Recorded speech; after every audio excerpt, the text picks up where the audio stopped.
Entonces les mencionaba que hoy día vamos a tocar dos temas, vamos a hablar de dos microorganismos. No es mucha la repercusión clínica en la actualidad, pero sin embargo debemos tener cierto grado de apropiación, tener libres de lo que pueda suceder. El primero va a corresponder a Corynebacterium serie, y vamos a poder ver asimismo que hay algunas especies que no estaban clasificadas anteriormente. Ok, entonces iniciemos. A ver, recién a partir de 1923, como ustedes ven en la placa, Ramón tiene la facultad de poder preparar, fabricar, elaborar el toxoide, o si quieren, antitoxina, lo mismo, ¿de acuerdo? Antes entonces simplemente se hacía tratamiento antimicrobiano, pero había problemas mientras existía el microorganismo.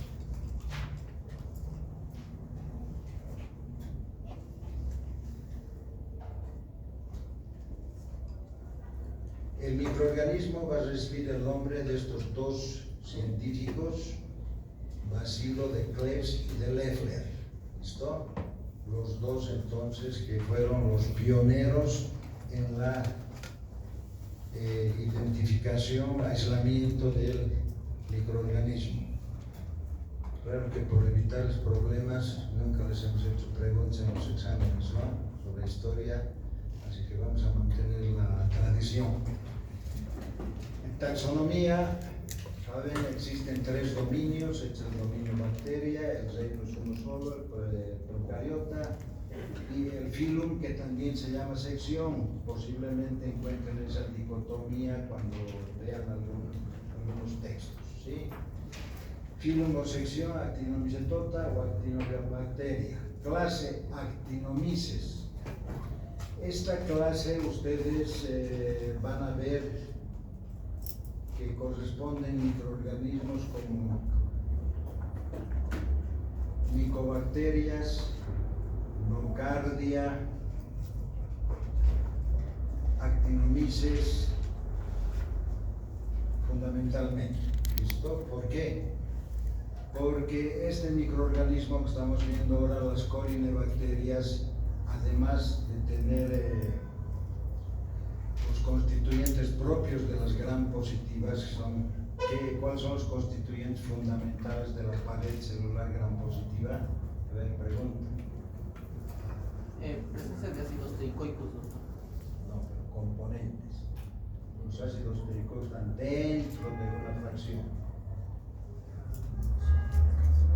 Vos es obligado moral y civilmente. Ya pues, angelitos. Miren, uno.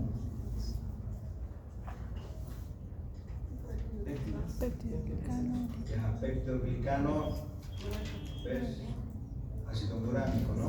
Ureína, son los fundamentales, dentro están los ácidos teicoicos.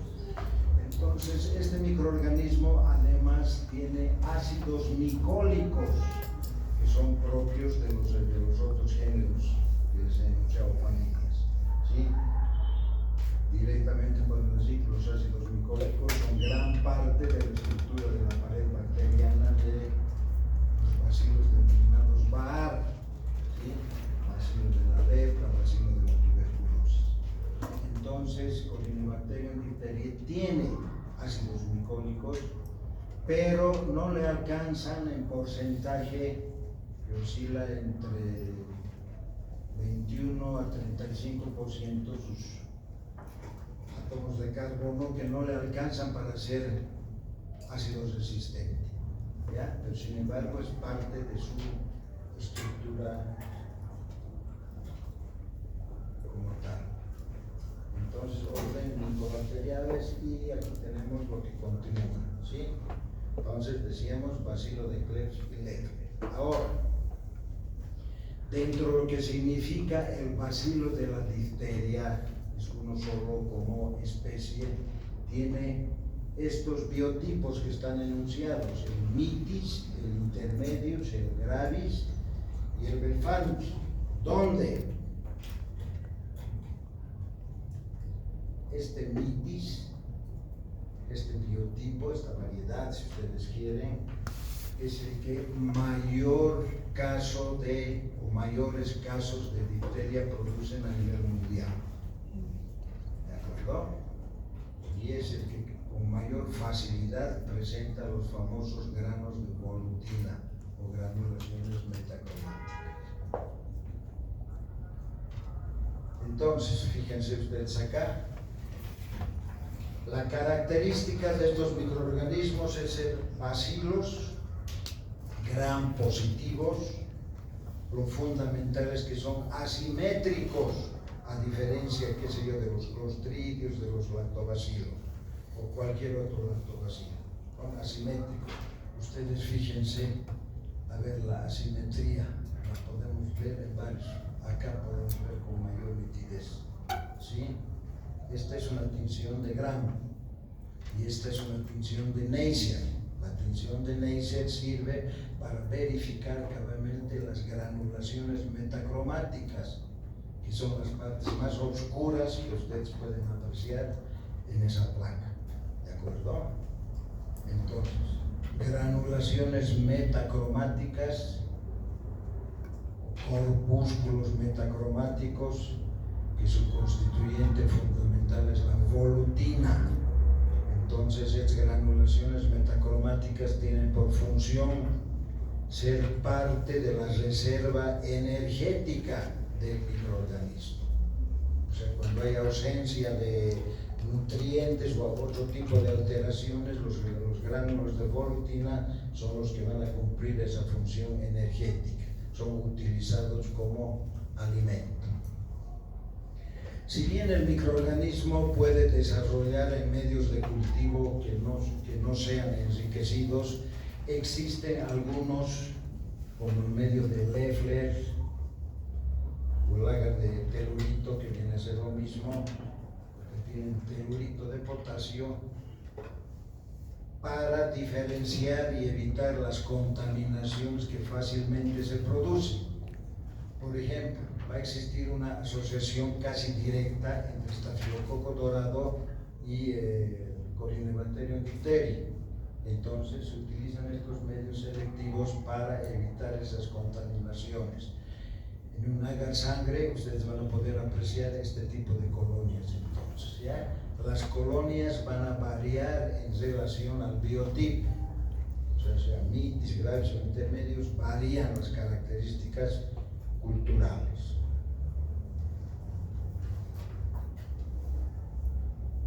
Características fisiológicas. Bacilos que no producen esporas, tampoco tienen cápsulas, no tienen motilidad y la temperatura promedio es entre 35 a 37 grados. ¿Sí? El pH oscila en la neutralidad.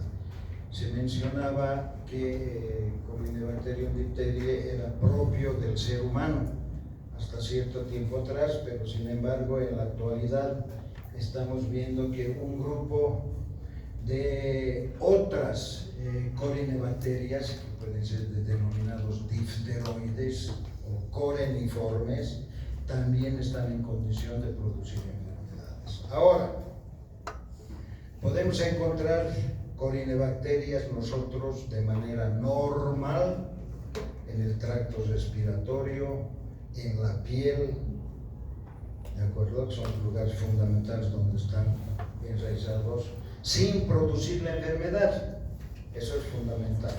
Cuando se produce Corynebacterium se torna patógeno, cuando interviene un profago, un betafago, ¿de acuerdo?, que introduce la toxina correspondiente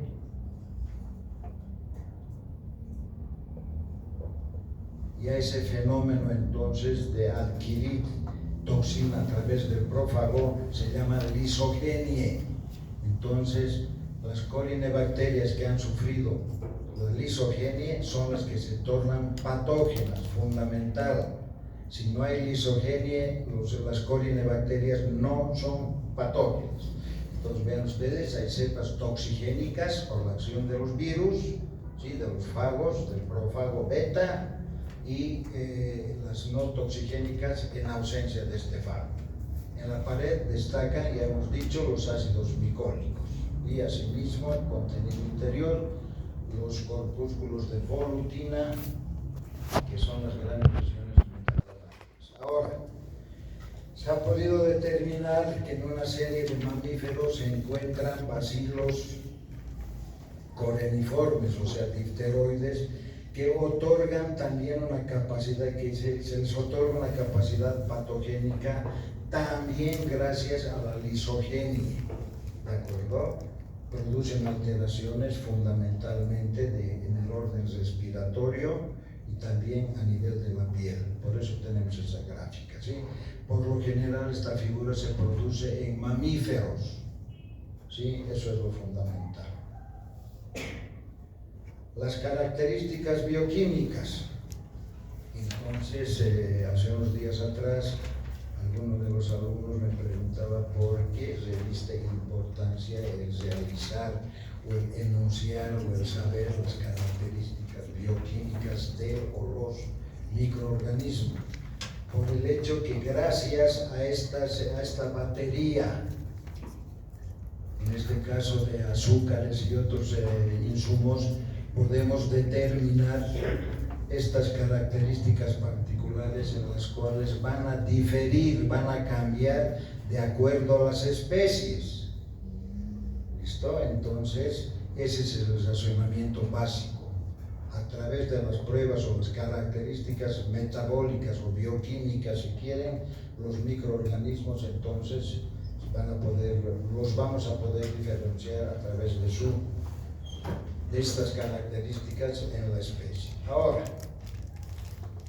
factores de virulencia es toxigénico, ya hemos mencionado a través de la actitud que va a asumir el profago beta, ¿sí? La toxina posee dos fracciones, la toxina difterica, una toxina o una fracción alfa y una fracción beta, si quieren A o B, ¿de acuerdo? Entonces les ponemos ahí además algo que reviste importancia, la dosis letal, 0.1 microgramo por kilo de peso. Ahora, ¿cómo se produce el ingreso del microorganismo? Al margen de permanecer como biota normal, los no lisogénicos, a través de gotitas de Fluge, o sea, las gotitas que todos expelemos al hablar, sin que las veamos, ¿sí? Se van a depositar estas en la nariz, en la garganta, y a través de entre 2 a 5 días vamos a poder obtener un cuadro clínico inicial, ¿ya? Que va a tener obstrucción en vías respiratorias, y a través entonces de presencia de células epiteliales muertas, leucocitos, eritrocitos, la degradación del fibrinógeno en fibrina y la presencia de bacterias muertas y vivas, se va a producir lo que se denomina pseudomembrana, que es una membrana que se va a depositar en las amígdalas, se va a depositar en la faringe y va a obstruir una respiración normal. ¿Listo?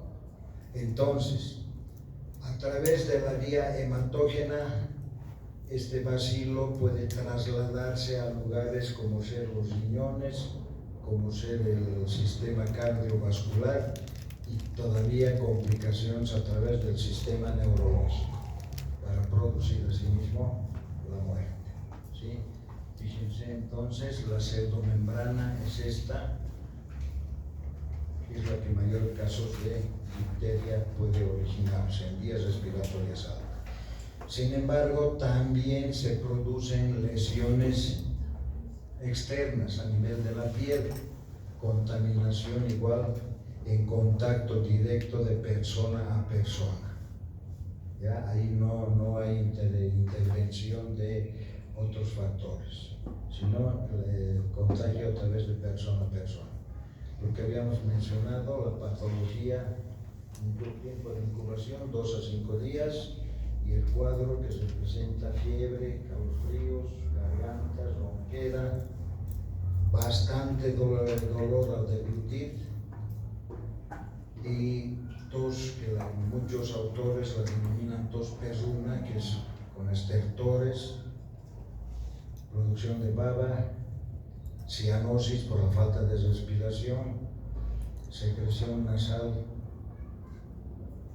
con epistaxis, cansancio generalizado.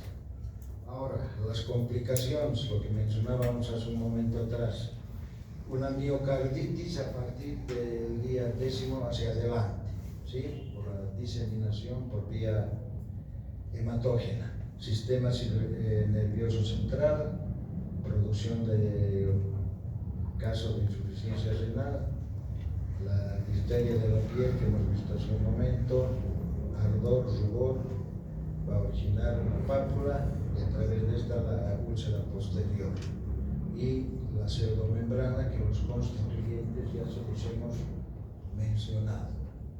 Entonces, pápula, úlcera dérmica, ¿no es verdad?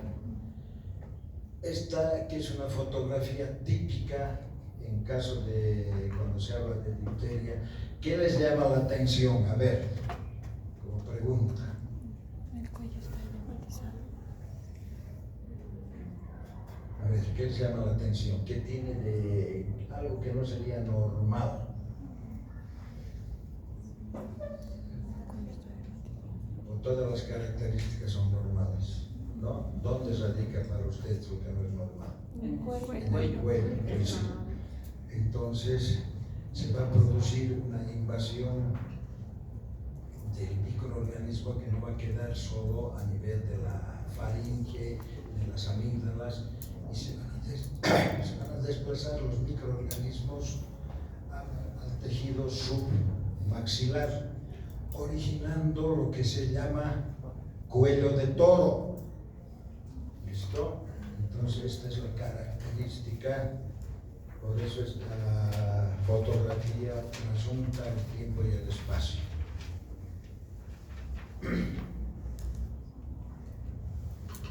Bueno, sistemas preventivos, entonces tenemos la vacunación. Sí, ahí tienen los esquemas que se utilizan especialmente en nuestro medio. Donde una de las... ¿qué significará D? ¿Qué será para ustedes la D? Difteria. La P, pertussis, ¿no? Y la T, tétanos, ¿sí? Ya. Ahora, esta A, ¿qué significará? Entonces, esta es una vacuna acelular, ¿sí? Esa A significa acelular. ¿Por qué? Porque en este caso, cuando ustedes vean esta letra minúscula, no se ha utilizado la totalidad del microorganismo, ya solo se han utilizado fracciones de la bacteria. No es una utilización total del microorganismo. Entonces ahí tienen los tiempos: 2, 4, 6, 15, 18 meses, refuerzo, todos estos son refuerzos, ¿no es verdad? 4 o 6 años y cada 10 años o hasta 5 años posteriores. Entonces, para el diagnóstico,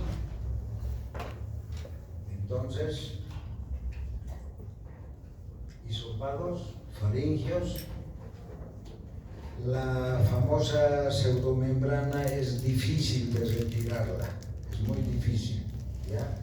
Y al tratar de retirarla se produce bastante sangrado, ¿ya? Por parte del paciente. Entonces, con el hecho de utilizar los pilares posteriores o zonas proximales a la pseudomembrana es suficiente para realizar un extendido, llevar a efecto de tensión grave, poder observar lo que ustedes han visto al comienzo.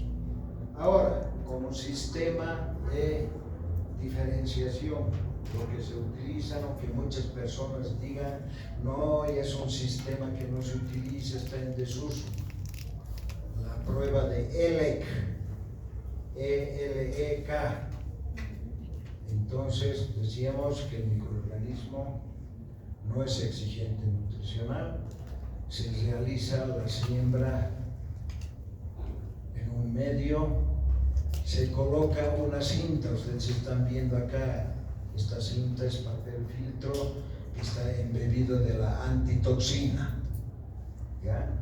Estos transversales que están observando son la siembra del microorganismo. La prueba de ELEC será reactiva, será positiva cuando se produzcan, ¿se nota atrás? Sí, estos arcos, entonces producido por el choque de la antitoxina con el microorganismo. ¿De acuerdo?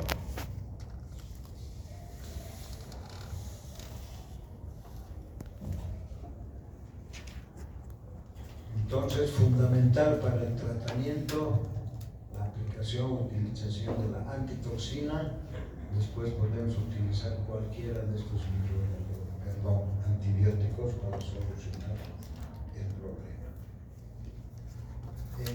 Si hablamos de la difteria en nuestro medio, en los últimos 3 a 4 años el país se ha visto libre de la presencia de este problema, ¿sí? De la misma manera que 2 o 3 países más, Brasil, Colombia y algún otro más, que están libres de este problema entonces en la actualidad. Y creo que eso es todo de manera acelerada para que vayamos a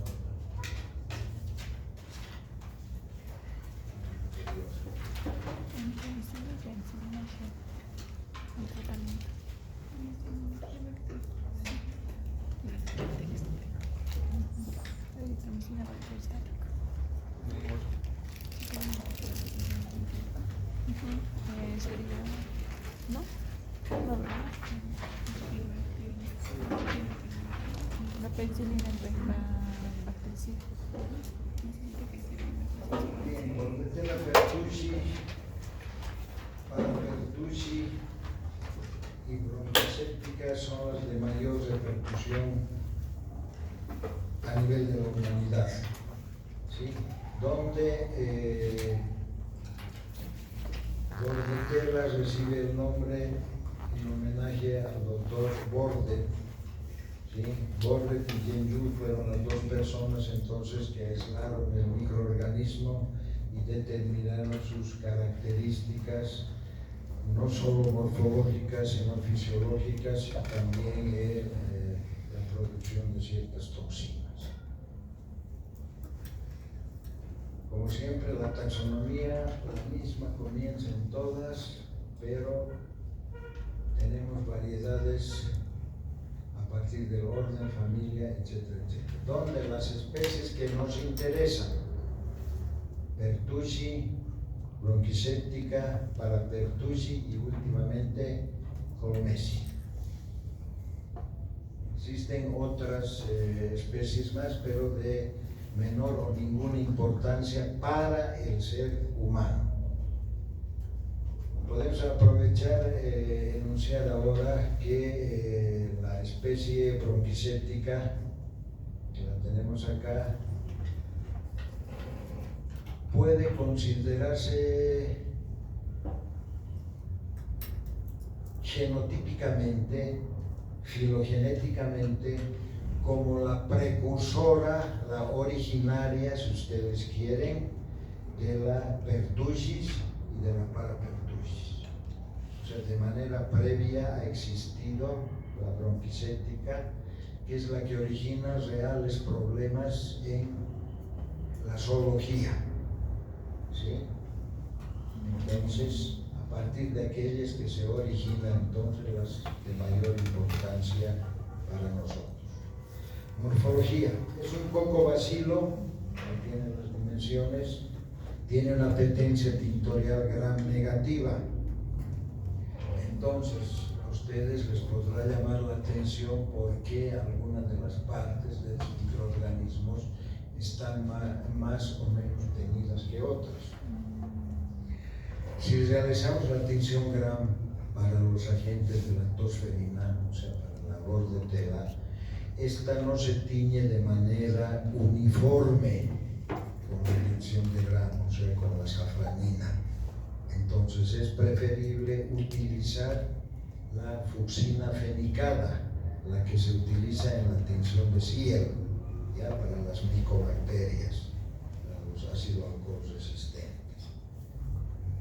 Entonces a eso se debe esa distorsión fotocromática. En relación a las propiedades fisiológicas, no tiene espora, por si acaso. Alguna persona me ha dicho de manera reciente que sí es un bacilo esporulado, no tiene espora y sí es mótil porque posee flagelos. A diferencia del microorganismo anterior, sumamente exigente nutricional. ¿De acuerdo? Entonces, para que sirva como dato referencial, podemos enunciar bacterias exigentes nutricionales que ustedes puedan conocer y han llevado estreptococo, ¿sí? El estreptococo es genéricamente enriquecido, ¿no? ¿Qué otros microorganismos han llevado? Bacteriología sistemática de las clases precedentes.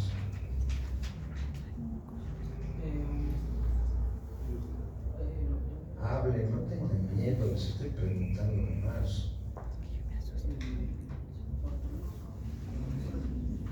No estamos hablando de virus, bacterias. ¿Qué otras bacterias han llevado? Que les hayan dicho son exigentes nutricionales o no son exigentes nutricionales. ¿Solo estreptococos? ¿Sí? No, la anterior clase, todo el trayecto desde comienzo de año.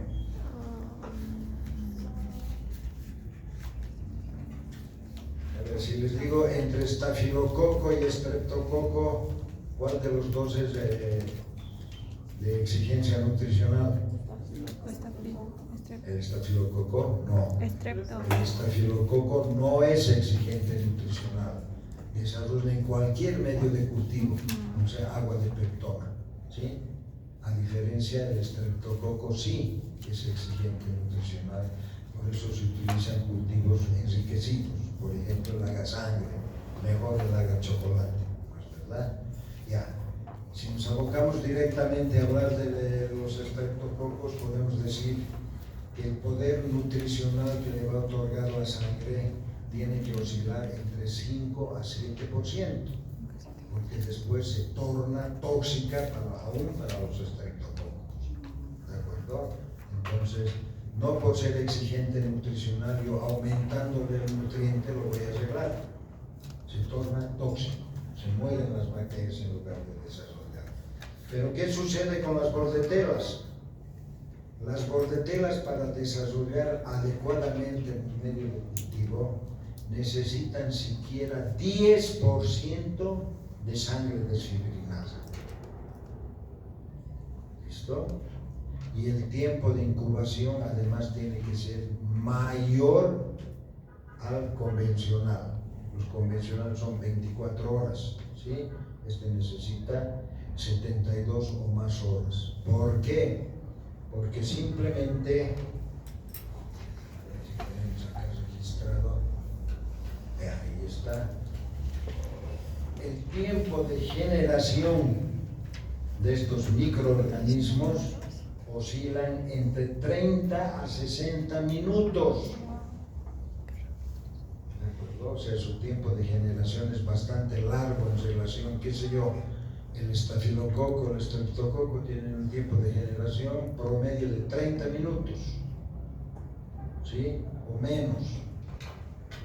¿Ya? En cambio, estos, o sea, necesitan mayor tiempo para poder desarrollar y ser captados en un extendido o desarrollar en un medio de cultivo, ¿sí? Ahora, necesariamente, como parte de su exigencia nutricional, estos individuos necesitan factores sanguíneos. Ahí tienen el factor 10 y el factor 5 de la sangre. Por eso hay necesidad de utilizar sangre o hemoglobina con ellos. Ahora, hemos dicho que para certificar especies, cuando hablábamos de taxonomía, se llegaba al porcentaje de guanina y citosina. Estos microorganismos se caracterizan por pertenecer al grupo de mayor porcentaje de guanina y citosina dentro de su árbol genético. Entonces, fíjense, tienen características particulares que rompen el sistema tradicional de diagnóstico en un laboratorio por el tiempo de generación que poseen.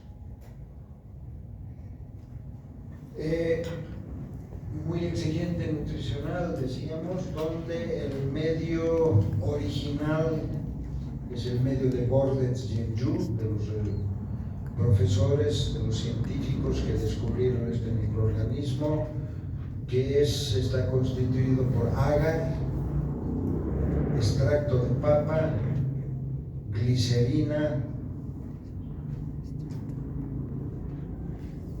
sangre de cordero o de caballo en un 10%. ¿Sí? Ahí tienen algunos otros medios de cultivo también que en la actualidad son utilizados.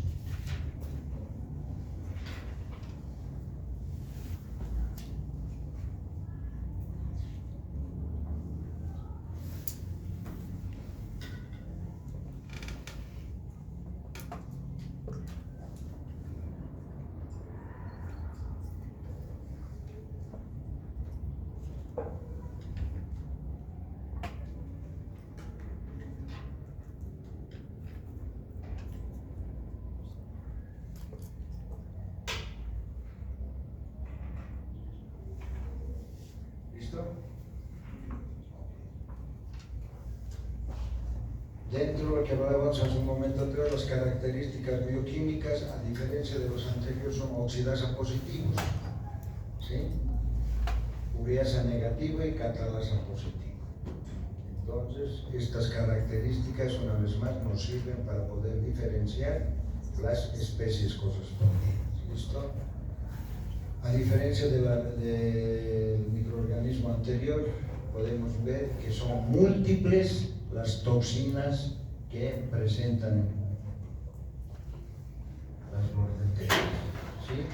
Toxinas y también adhesinas.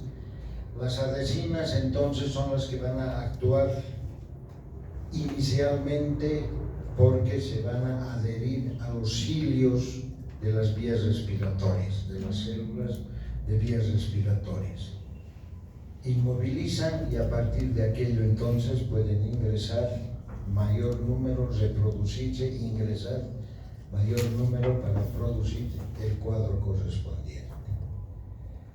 Entonces, estas son las toxinas que vamos a poder encontrar o aislar, separar fundamentalmente en Bordetella pertussi.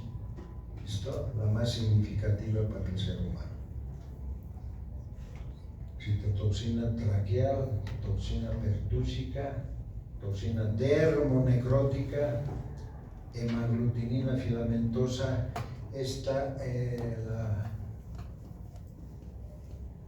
se va a ocupar de originar coágulos que van a evitar entonces que las vías respiratorias cumplan su función como tal.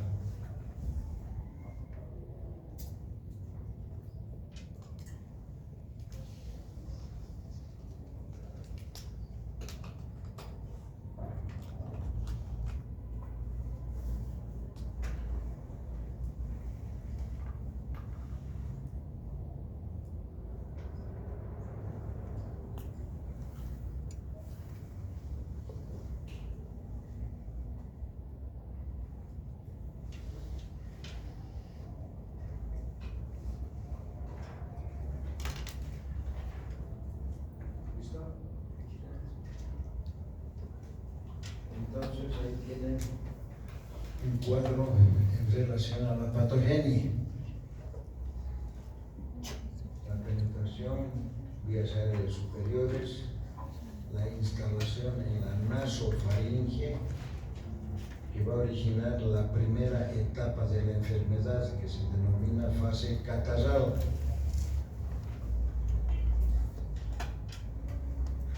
Rinitis, cefalea y una tos leve que puede cronizarse. Posteriormente, entonces, de que se haya colonizado la mucosa, va a aparecer la fase paroxística, la segunda fase, que es el cuadro clínico más severo.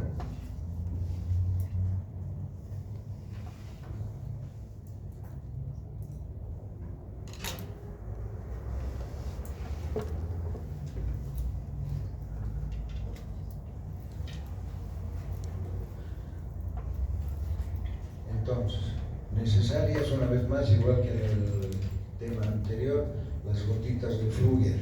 ¿Sí? Fíjense, esto es lo que expelemos al estornudo, al toser, y también en menor cantidad al hablar. ¿Sí? Entonces, una colonización de las células ciliadas, por si acaso, igual en días pasados, se discutía el hecho que hay necesidad de realizar hemocultivo en un caso de tosferina. Falso, ¿de acuerdo? No se realiza hemocultivo para detectar o certificar un cuadro de tosferina o coqueluche, también se llama, ¿de acuerdo? Porque no es invasiva la labor de tela. Periodo de incubación. Por lo general se considera entre 5 a 10 días para que se produzca el cuadro catarral, o sea, la primera fase, ¿de acuerdo? Pero en biología, ustedes saben, no hay caso de determinar datos exactos, a diferencia de las ciencias exactas, por eso damos parámetros. Ya la característica, lo que hemos mencionado, parece un resfriado, un catarro, pero la segunda fase, la fase paroxística, tiene tos seca, silbidos, secreciones, vómitos, ¿sí? Y es una fase que dura bastante más tiempo, ¿no? Más del doble que la anterior. Y la tercera fase, que es la fase de la convalescencia, pero es una fase que dura entre semanas a meses, muchos casos hasta 3 meses, ¿sí? En las que el paciente sigue con el problema de la tos. ¿Sí? Si bien esta se va resolviendo, pero es de larga data.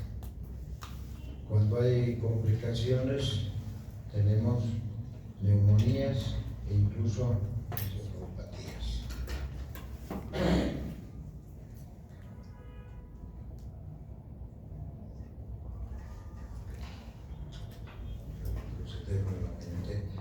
Para mencionar que en la fase paroxística, por esta tos paroxística, cabalmente se produce una serie de epistaxis, hay petequias oculares por el esfuerzo que se realiza,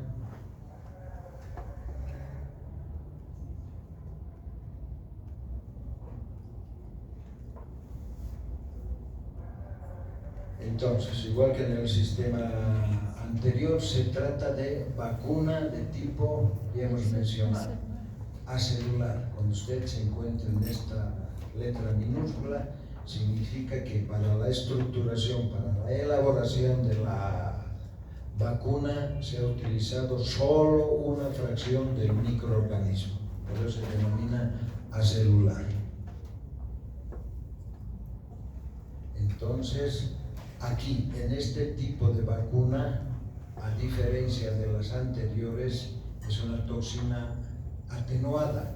el microorganismo ha sido sometido a varios subcultivos hasta no producir la enfermedad, ¿de acuerdo?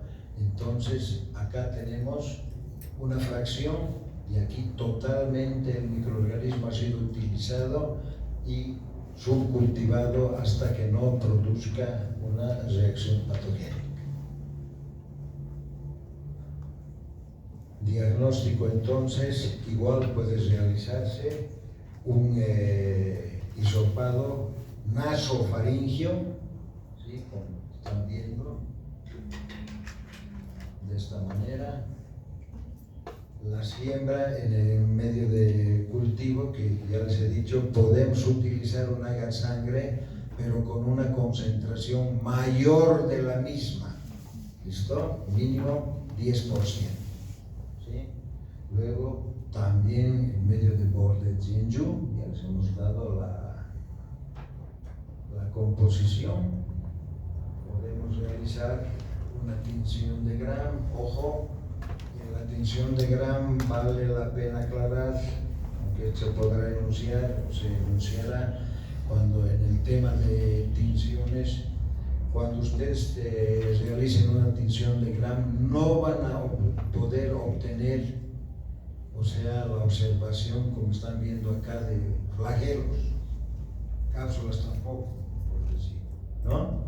Entonces simplemente van a ver el vacío, Gram positivo o Gram negativo, pero las estructuras, los apéndices no figuran en una tinción de Gram. Y también para diagnósticos más, si bien el diagnóstico es un diagnóstico clínico, fundamentalmente por las características que este microorganismo menciona, de manera complementaria podemos realizar ELISA, PCR, pruebas serológicas como inmunodifusión, ¿sí? Para tener entonces un diagnóstico veraz, que no haya donde perderse. Entonces, especies de importancia clínica para el ser humano, la pertussis y la parapertussis.